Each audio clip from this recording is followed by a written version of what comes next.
నమస్కారం. దూరదర్శన్ వార్తలకి స్వాగతం. నేను కుసుమ. వార్తల వివరాలు. దేశవ్యాప్తంగా చేపట్టే మౌలిక సదుపాయాల ప్రాజెక్టుల అమలులో నిరంతర సంస్కరణలు చేపట్టాలని ప్రధానమంత్రి నరేంద్ర మోదీ సూచించారు. క్రియాశీలక పాలన, సకాలంలో ప్రాజెక్టుల అమలు కోసం ఉద్దేశించిన ఐసీటీ ఆధారిత బహుళ విధాన వేదిక అయిన ప్రగతి 53వ సమావేశానికి ప్రధానమంత్రి అధ్యక్షత వహించారు. సేవా తీర్థులో జరిగిన ఈ సమావేశంలో 9 రాష్ట్రాల్లో చేపట్టిన రైల్వే, రోడ్డు, విద్యుత్ రంగాలకు చెందిన 6 కీలక మౌలిక సదుపాయాల ప్రాజెక్టులను సమీక్షించారు. వీటి మొత్తం వ్యయం 30,000 కోట్ల రూపాయలకు పైగా ఉంది. రోడ్డు, రైలు మార్గాల అనుసంధానాన్ని బలోపేతం చేయడానికి, పారిశ్రామిక, ఆర్థిక కార్యకలాపాలు, ప్రజా సేవలను మెరుగుపరచడానికి ముఖ్యమైన ఈ ప్రాజెక్టులను త్వరితగతిని పూర్తి చేయాలని ప్రధాని సూచించారు. అయితే నాణ్యత విషయంలో ఎక్కడా రాజీ పడరాదని దిశానిర్దేశం చేశారు.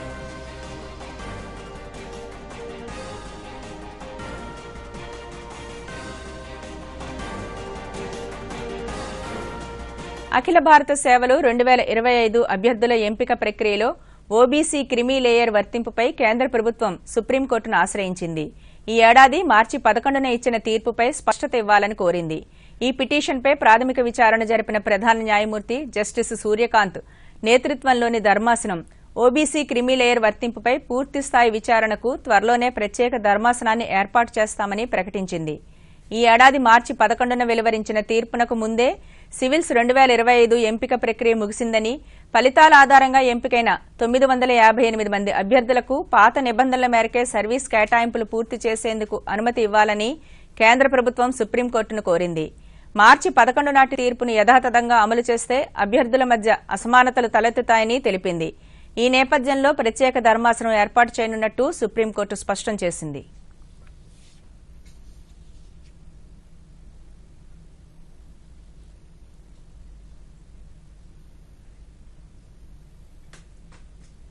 కేరళ రాష్ట్ర పేరును ఇకపై కేరళంగా మారుస్తూ కేంద్ర హోంశాఖ గెజిట్ నోటిఫికేషన్ విడుదల చేసింది. కేరళ రాష్ట్ర పేరు మార్పు చట్టం 2026 ద్వారా లభించిన అధికారాలను వినియోగించుకుంటున్నట్టు తెలిపింది. ఈ చట్టంలోని నిబంధనలు ఈ నెల 25వ తేదీ నుంచి అమల్లోకి వస్తాయని గెజెట్లో స్పష్టం చేసింది. దీంతో ఇక నుంచి కేరళ రాష్ట్రం పేరు అధికారికంగా కేరళంగా మారనుందని, అన్ని ప్రభుత్వ రికార్డుల్లోనూ కేరళం పేరును చేర్చనున్నట్టు హోంశాఖ తెలిపింది.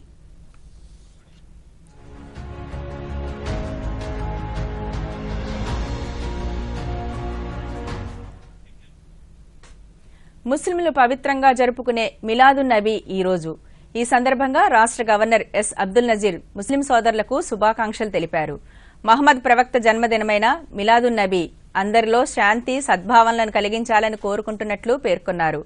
మహమ్మద్ ప్రవక్త జీవితం మానవాళికి ప్రేమ, సౌభ్రాతృత్వం, ధర్మానికి స్ఫూర్తిదాయక ప్రతీకని గవర్నర్ పేర్కొన్నారు.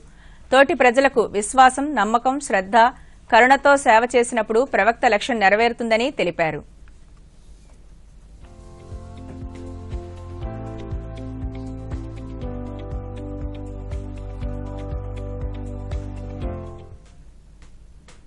రాష్ట్రంలో జూనియర్ డాక్టర్లు ఎదుర్కొంటున్న సమస్యలను పరిష్కరించేందుకు ప్రభుత్వం సిద్దంగా ఉందని ఆరోగ్య శాఖ మంత్రి సత్యకుమార్ యాదవ్ తెలిపారు. జూనియర్ డాక్టర్ల ప్రతినిధులతో మంగళవారం సాయంత్రం ఆయన సచివాలయంలోని తన కార్యాలయంలో భేటీ అయ్యారు. జూనియర్ డాక్టర్ల డిమాండ్లపై రాష్ట్ర ప్రభుత్వం సానుకూలంగా ఉందని మంత్రి తెలిపారు. రాష్ట్ర ఆర్థిక పరిమితులను దృష్టిలో ఉంచుకుని ఇతర రాష్ట్రాల్లో జూనియర్ డాక్టర్లకు అందుతున్న స్టైఫండ్, ఇతర ప్రయోజనాలను పరిశీలించి తగిన నిర్ణయం తీసుకుంటామని ఆయన చెప్పారు. కాగా గత 2 వారాలుగా చేస్తున్న సమ్మెను విరమించి విధుల్లోకి వెళ్లనున్నట్లు జూనియర్ కోర్టు సైతం జూనియర్ డాక్టర్లు సమ్మె విరమించాలని కోరింది.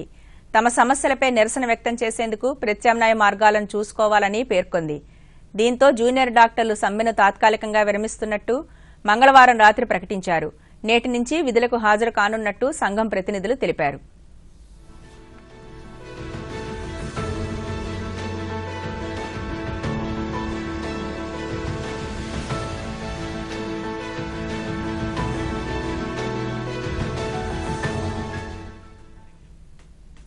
ఉమ్మడి తూర్పుగోదావరి జిల్లా పంచాయతీరాజ్ శాఖ అధికారి నూకరాజు సహా 4 ఆత్మహత్యలకు కారణమయ్యారనే ఆరోపణలు ఎదుర్కొంటున్న సాదిక్ ఖాన్పై నేరం రుజువైతే అత్యంత కఠిన శిక్ష విధించాలని కాకినాడ పార్లమెంటు సభ్యుడు తంగెళ్ల ఉదయ్ శ్రీనివాస్ డిమాండ్ చేశారు. ప్రాణాలతో బయటపడిన 10 ఏళ్ల కార్తికేయరెడ్డికి న్యాయం చేయాలని కోరుతూ బాలుడును వెంటబెట్టుకుని ఆయన జిల్లా కలెక్టర్ హరేంద్ర ప్రసాద్ను కలిసి విజ్ఞప్తి చేశారు.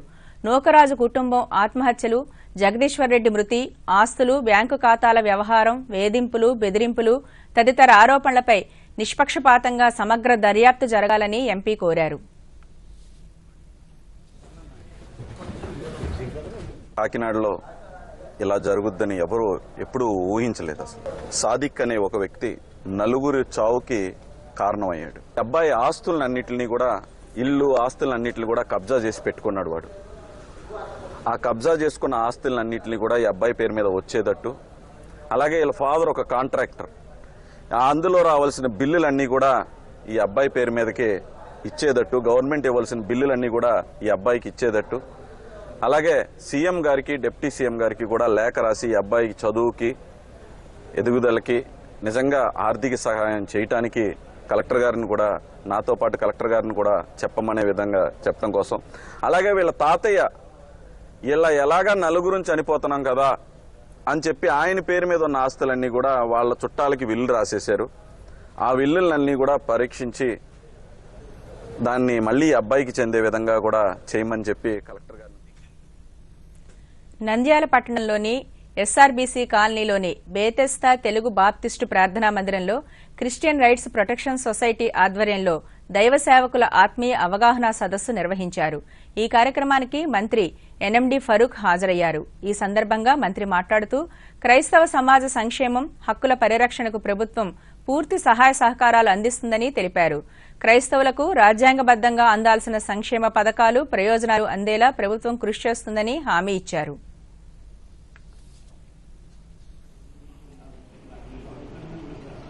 మీరు చేస్తున్న విధానాన్ని బట్టి స్తోత్రం. అలాగే తండ్రి సారు గారు చేస్తున్న అయ్యా ప్రతి ప్రయాణంలో మీరు తోడుగా ఉండండి. వాహనాల చుట్టూ మీరు కంచె వేసి అయితే సార్ చాలా ప్రైవేట్ వాళ్ళంతా పోతున్నారు సార్. లేదు సార్, పోతున్నారు సార్. ప్రతి ఏటా శ్రావణ మాసంలో తిరుమల శ్రీవారి ఆలయంలో 3 రోజుల పాటు నిర్వహించే పవిత్రోత్సవాలు మంగళవారం పూర్ణాహుతితో ఘనంగా ముగిశాయి. తొలి 2 రోజుల్లాగానే మంగళవారం యాగశాలలో ఋత్వికులు హోమాలను నిర్వహించారు. ఉత్సవమూర్తుల ఊరేగింపు కార్యక్రమాలు వైభవంగా జరిగాయి. మంగళవారం రాత్రి పూర్ణాహుతి కార్యక్రమాన్ని అర్చకులు శాస్త్రోక్తంగా నిర్వహించారు. అనంతరం శ్రీ మలయప్ప స్వామివారు శ్రీదేవి భూదేవులతో కలిసి విమాన ప్రదక్షిణంగా వెళ్లి ఆలయ ప్రవేశం చేయడంతో పవిత్రోత్సవాలు పరిసమాప్తమయ్యాయి. ఈ కార్యక్రమంలో తిరుమల పెద్ద జీయర్ స్వామి, చిన్న జీయర్ స్వామి, టీటీడీ అదనపు ఈవో సిహెచ్ వెంకయ్య చౌదరి, ఇతర అధికారులు పాల్గొన్నారు.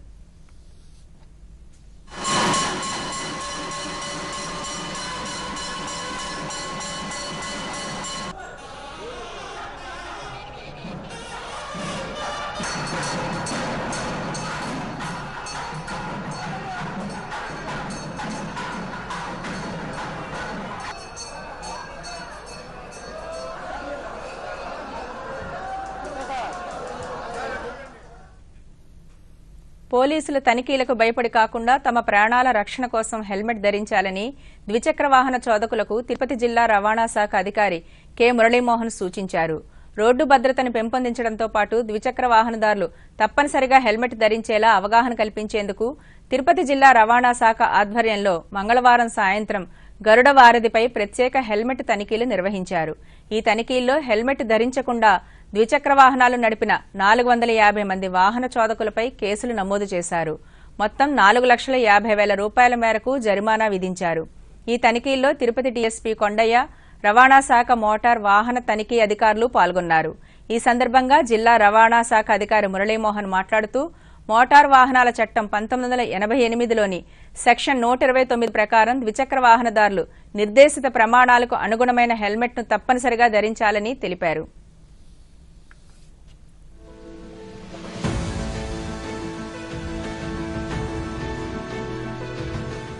ఏదైనా చిన్న ప్రమాదం జరిగితే వారి కుటుంబానికే చాలా ప్రమాదకరమైన వాతావరణం ఏర్పడుతుంది. వారి యొక్క కుటుంబ పరిస్థితి చిన్నాభిన్నమవుతుంది. ఒక వ్యక్తి ఏదైనా ప్రమాదంలో గాయపడి చనిపోతే వారి యొక్క కుటుంబం, ఆధారపడ్డ కుటుంబం కూడా ఎటువంటి దారుణమైన విపత్కర పరిస్థితిలో ఉంటుందో ఇటువంటి విషయాన్ని తప్పనిసరిగా అందరూ కూడా ఆలోచించాలి. మా యొక్క జిల్లా ఎస్పీ గారి ఆదేశాల మేరకు ఆర్టీఏ అధికారులతో కలిసి ఉమ్మడిగా ఈ హెల్మెట్స్ పైన అవేర్నెస్ కల్పిస్తూ హెల్మెట్ యొక్క ఉపయోగాలు, హెల్మెట్ ధరిస్తే వాళ్ళకి వచ్చే ఉపయోగాల గురించి తెలియజేస్తూ హెల్మెట్ ఖచ్చితంగా ధరించాలని చెప్పేసి ఈ ఫ్లైఓవర్ పైన వాహన తనిఖీలు చేయడం జరిగింది. ఉమ్మడి కృష్ణా జిల్లాలోని గన్నవరం నియోజకవర్గాన్ని మోడల్ నియోజకవర్గంగా తీర్చిదిద్దడమే లక్ష్యంగా ప్రతి 3 నెలలకు ఒకసారి అన్ని శాఖల అధికారులతో సమీక్షా సమావేశాలు నిర్వహిస్తున్నామని రాష్ట్ర ప్రభుత్వ విప్ గన్నవరం ఎమ్మెల్యే యార్లగడ్డ వెంకట్రావు తెలిపారు. గన్నవరం ఎంపీడీఓ కార్యాలయంలో మంగళవారం నిర్వహించిన సమీక్షా సమావేశంలో విద్య, వైద్యం, నీటిపారుదల, పంచాయతీరాజ్, రెవెన్యూ, విద్యుత్, ఆర్అండ్బీ తదితర శాఖల అధికారులు పాల్గొన్నారు. ఈ సందర్భంగా ఎమ్మెల్యే మాట్లాడుతూ ప్రజా దర్బార్ల ద్వారా ఇప్పటి వరకు సుమారు 11,200 ఫిర్యాదులను పరిష్కరించినట్టు తెలిపారు. ప్రజలు కార్యాలయాలకు వచ్చే పరిస్థితి కాకుండా అధికారులు గ్రామాల్లోనే సమస్యలను గుర్తించాలని యార్లగడ్డ సూచించారు.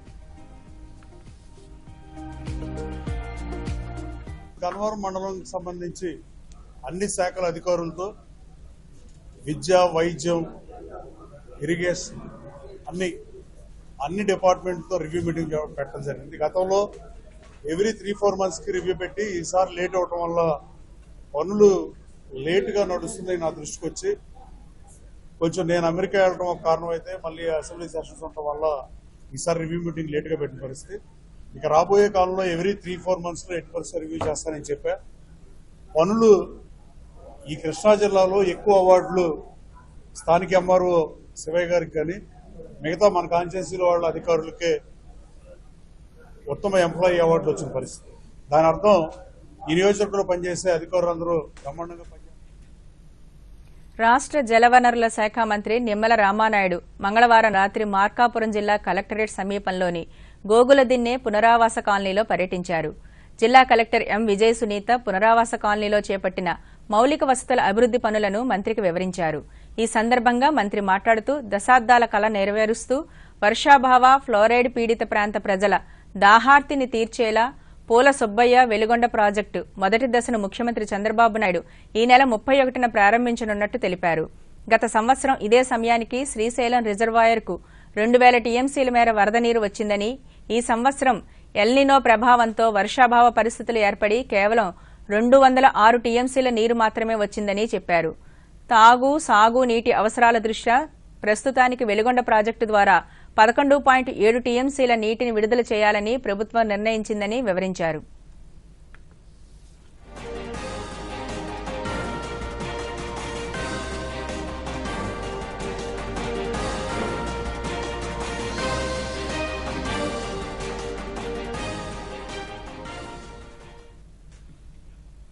గోదావరి పుష్కర పనుల నాణ్యతలో రాజీ పడవద్దని ముఖ్యమంత్రి చంద్రబాబు నాయుడు అధికారులకు సూచించారు. భక్తులకు అత్యుత్తమ సౌకర్యాలు, పవిత్రతకు అధిక ప్రాధాన్యతనిచ్చేలా పుష్కరాలు నిర్వహించాలని ఆదేశించారు. పుష్కరాల్లో భాగంగా 4,026 కోట్ల రూపాయలతో చేపట్టిన పనులకు సంబంధించి పురోగతిపై అమరావతిలోని రాష్ట్ర సచివాలయంలో నిన్న ముఖ్యమంత్రి సమీక్షించారు. ఈ సందర్భంగా చంద్రబాబు నాయుడు మాట్లాడుతూ ప్రకృతి ఆరాధన, ఆధ్యాత్మిక చింతనను మమేకం చేస్తూ గోదావరి పుష్కరాలు నిర్వహించాలని, ఎక్కడా పవిత్రత దెబ్బతినకుండా భక్తులకు సమస్యలు తలెత్తకుండా ఇప్పటి నుంచే చర్యలు తీసుకోవాలని ఆదేశించారు.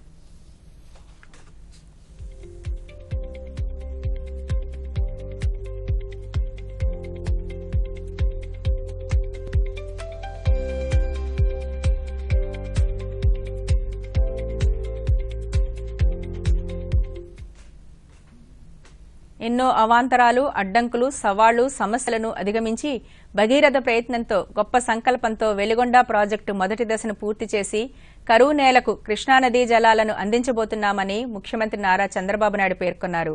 తీవ్ర ప్రజల జీవితాలు మార్చేందుకు 30 ఏళ్ల క్రితం తీసుకున్న సంకల్పం నేడు సాకారమైందని సామాజిక మాధ్యమం వేదికగా పేర్కొన్నారు.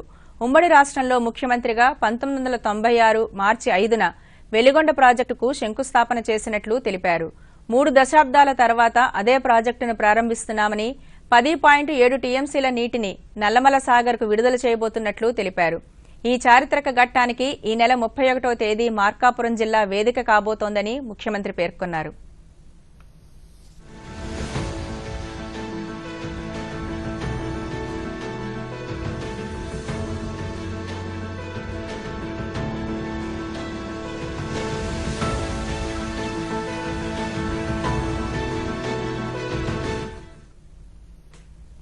పదకొండవ all India police judo cluster taekwondo పోటీలో బంగారు పతకం సాధించిన కానిస్టేబుల్ బిఎస్ఎన్ మూర్తిని విజయనగరం జిల్లా ఎస్పీ ఏఆర్ దామోదర్ అభినందించారు. విజయనగరం జిల్లా పోలీసు శాఖలో ట్రాఫిక్ కానిస్టేబుల్ గా పనిచేస్తున్న ఆయన తైక్వాండో పూమ్సే పోటీల్లో బంగారు పతకం సాధించారు. ఆస్ట్రేలియాలో జరగనున్న ప్రపంచ పోలీస్ అండ్ ఫైర్ గేమ్స్ కు ఎంపికయ్యారు.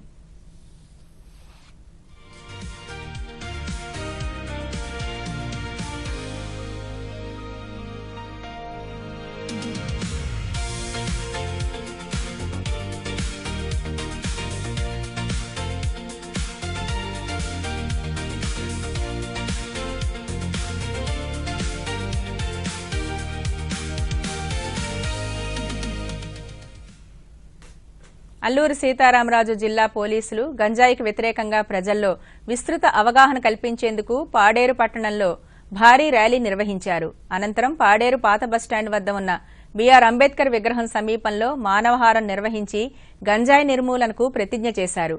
ఈ సందర్భంగా అడిషనల్ ఎస్పీ శృతి మాట్లాడుతూ ఏజెన్సీ ప్రాంతంలో గంజాయిని రూపుమాపాలనే లక్ష్యంతో పోలీసు శాఖ పనిచేస్తోందన్నారు. పక్క రాష్ట్రాల నుంచి అక్కడ ఉత్పత్తి అయిన అక్కడ కల్టివేట్ చేసిన గంజాయిని మన బార్డర్ మీదుగా తీసుకెళ్తున్నారు. ఈ దానికోసం మన బార్డర్ లో ఉండే కొన్ని విలేజెస్ వాళ్ళని మన దగ్గర ఉండే వాళ్ళని యూజ్ చేసుకుంటున్నారు. అది ఒకటి మనం నిర్మూలించాలి. అదే కాకుండా ఇక్కడ చాలా మంది యువత ఈ ఎస్పెషల్లీ ఒక 16 to 35 ఆ ఏజ్ గ్రూప్ లో ఉన్న వాళ్ళు ఈ గంజాయి అనే దానికి బానిసలు అయిపోయారు. అవడం వల్ల దానివల్ల మనకు కొంచెం క్రైమ్స్ జరుగుతున్నాయి. అలాగే వాళ్ళ జీవితాలు కూడా నాశనం అవుతున్నాయి. జాతీయ క్రీడా దినోత్సవాన్ని పురస్కరించుకుని యువజన వ్యవహారాలు క్రీడల మంత్రిత్వ శాఖ ఆధ్వర్యంలో ఈ నెల 27న దేశవ్యాప్తంగా ఖేలో ఇండియా సంవాద్ ఖేల్ కే బాత్ పీఎం కి సాత్ కార్యక్రమం నిర్వహిస్తున్నట్లు రాష్ట్ర మై భారత్ డైరెక్టర్ ఉజ్వల్ తెలిపారు. విజయవాడలో నిన్న ఆయన మీడియాతో మాట్లాడుతూ ప్రధానమంత్రి వర్చువల్ గా క్రీడాకారులు యువతతో సంభాషిస్తారని తెలిపారు. On 27th August with the directions of Honorable Prime Minister Narendra Modi garu, he will interact with youth and sports persons across the country on this prestigious occasion on the event of National Sports Day on 29th. So it's a pre-program on 27th in these various locations in all over the India and especially in Andhra Pradesh. రాబోయే రోజుల్లో నౌకా నిర్మాణ రంగంలో భారత్ను ప్రపంచంలోని 5 అగ్రదేశాల్లో ఒకటిగా నిలపడమే లక్ష్యమని కేంద్ర ఓడరేవులు జలమార్గాల శాఖ మంత్రి సర్బానంద్ సోనోవాల్ తెలిపారు. ఢిల్లీలో సాగర్ సంవాద్ 2026 కార్యక్రమంలో పాల్గొన్న అనంతరం మంత్రి మీడియాతో మాట్లాడుతూ నౌకా నిర్మాణ రంగంలో నేడు మనం ప్రపంచంలో 16వ స్థానంలో ఉన్నామని, అయితే 2047 వికసిత్ భారత్ లక్ష్య సాధనలో భాగంగా మరింత ముందుకు వెళతామని తెలిపారు. India is creating ecosystem or aapko ek baat aur bhi bata दूं, to fulfill the vision of Maritime Amritkal Vision 2047. This ministry H1N1 ఒక సీజనల్ ఫ్లూ అని ICMR DG doctor Rajiv Bahl తెలిపారు. H1N1 బారిన పడిన వారు కొద్ది రోజుల్లోనే కోలుకుంటారని తెలిపారు.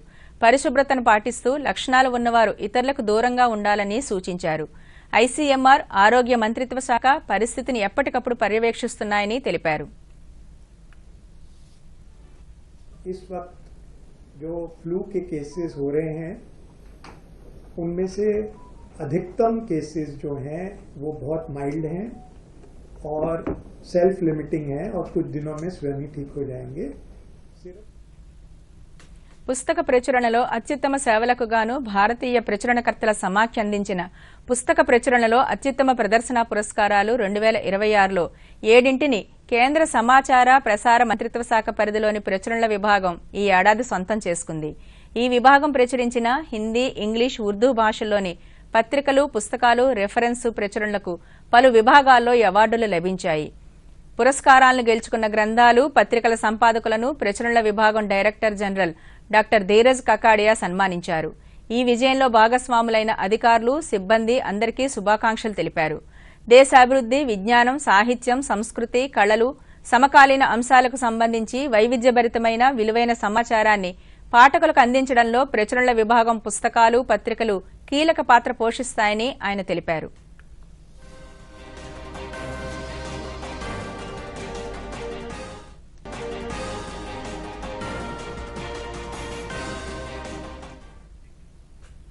H-1B వీసా కార్యక్రమం కింద విదేశీ ఉద్యోగులను స్పాన్సర్ చేసే యజమానులకు అయ్యే ఖర్చులను భారీగా పెంచే ప్రతిపాదనను అమెరికా హోంల్యాండ్ సెక్యూరిటీ విభాగం DHS వెల్లడించింది.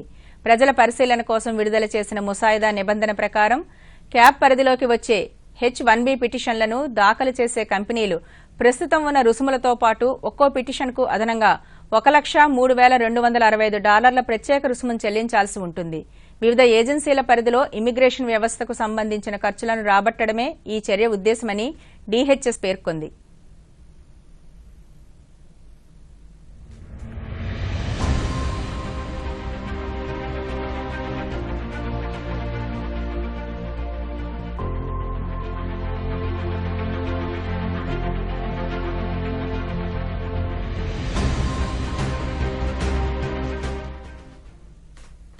బనారస్కు చెందిన ఒక యువ ఆవిష్కర్త అసలైన బనారసీ చీరల ప్రామాణికతను కేవలం సెకన్ల వ్యవధిలో నిర్ధారించేలా హస్తకళా ప్రమాణక్ చిప్పును రూపొందించాడు. పవర్లూమ్లపై యంత్రాలతో తయారు చేసిన నకిలీ చీరలను అసలైన చేనేత బెనారసీ కళాఖండాలుగా అమ్మడం కొనుగోలుదారులకు సమస్యగా మారింది. అలాంటి సమస్యను ఈ సాంకేతికత నిమిషాల్లో పరిష్కరిస్తుంది. ఒక చిన్న డిజిటల్ చిప్పును చీరతో కలిపి నేస్తారు. కొనుగోలుదారులు తమ స్మార్ట్ ఫోన్ను ఉపయోగించి చిప్పును ట్యాప్ లేదా స్కాన్ చేయడం ద్వారా ఆ చీరకు సంబంధించిన వివరాలు అధికారిక ధృవీకరణ పత్రాలతో సహా తెలుసుకునే వీలుంది.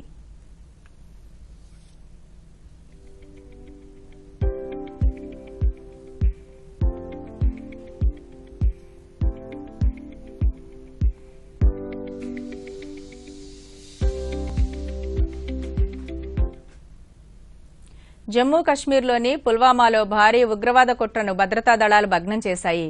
సోపోర్లో ఆయుధాలు, మందుగుండు సామాగ్రిని స్వాధీనం చేసుకున్నారు. ఈ నేపథ్యంలో జమ్మూ కశ్మీర్లో భద్రతా దళాలు గాలింపు చర్యలు చేపట్టాయి.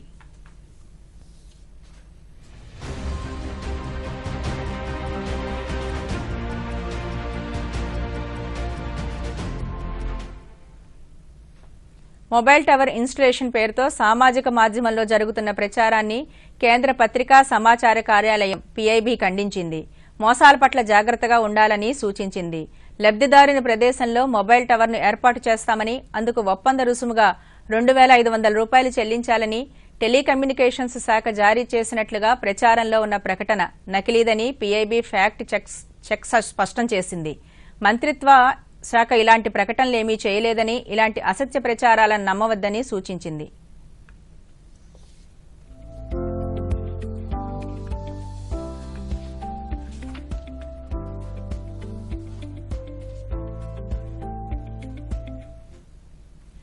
జలన్ ఉత్సవాన్ని రాధాకృష్ణుల ప్రేమ, భక్తిని ప్రతిబింబించే పవిత్ర వేడుకగా నిర్వహిస్తారు.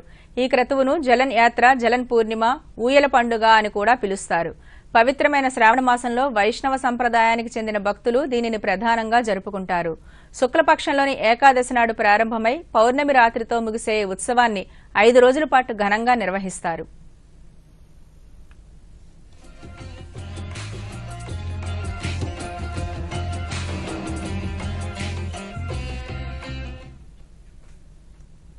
ప్రధానమంత్రి నరేంద్ర మోదీ తన మనసులోని భావాలను దేశ ప్రజలతో పంచుకునే మన్ కీ బాత్ కార్యక్రమం 137వ సంచిక ఈ నెల 30వ తేదీ ఆదివారం ఉదయం 11 గంటలకు ప్రసారమవుతుంది. ప్రజలు తమ అభిప్రాయాలను నమో యాప్ ద్వారా కానీ, స్వర సందేశాలను 180011780 www.mygov.in వెబ్సైట్ ద్వారా కానీ, 1922 నెంబర్కు మిస్డ్ కాల్ ఇవ్వడం ద్వారా, తిరిగి మన మొబైల్కు వచ్చే సంక్షిప్త సందేశంలోని లింకు ద్వారా కూడా అభిప్రాయాలను తెలియచేయవచ్చు. ఆకాశవాణి సమన్వయంతో దూరదర్శన్ ఛానళ్లు మన్ కీ బాత్ కార్యక్రమాన్ని ప్రసారం చేస్తాయి. ఈ కార్యక్రమ తెలుగు అనువాదం వెనువెంటనే దూరదర్శన్ సప్తగిరిలో ప్రసారమవుతుంది. देश के छोटे कस्बों गांव में उभरते इनोवेटिव आइडियाज की बात अपनी सेवा से समाज बदलने में వార్తలు ముగించే ముందు ముఖ్యాంశాలు మరోసారి.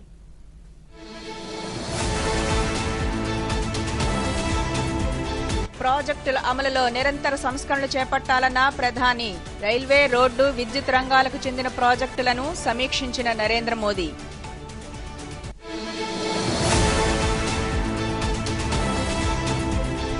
ఓబీసీ క్రిమీలేయర్పై ప్రత్యేకంగా విచారిస్తామన్న సుప్రీంకోర్టు. ప్రత్యేక ధర్మాసనం ఏర్పాటు చేయనున్నట్టు తెలిపిన ప్రధాన న్యాయమూర్తి జస్టిస్ సూర్యకాంత్.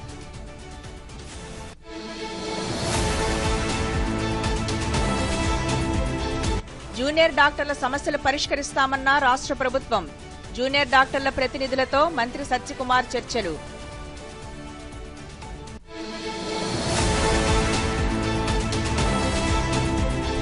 నేడు పవిత్ర మిలాదు నబీ. ముస్లిం సోదరులకు శుభాకాంక్షలు తెలిపిన గవర్నర్ ఎస్ అబ్దుల్ నజీర్.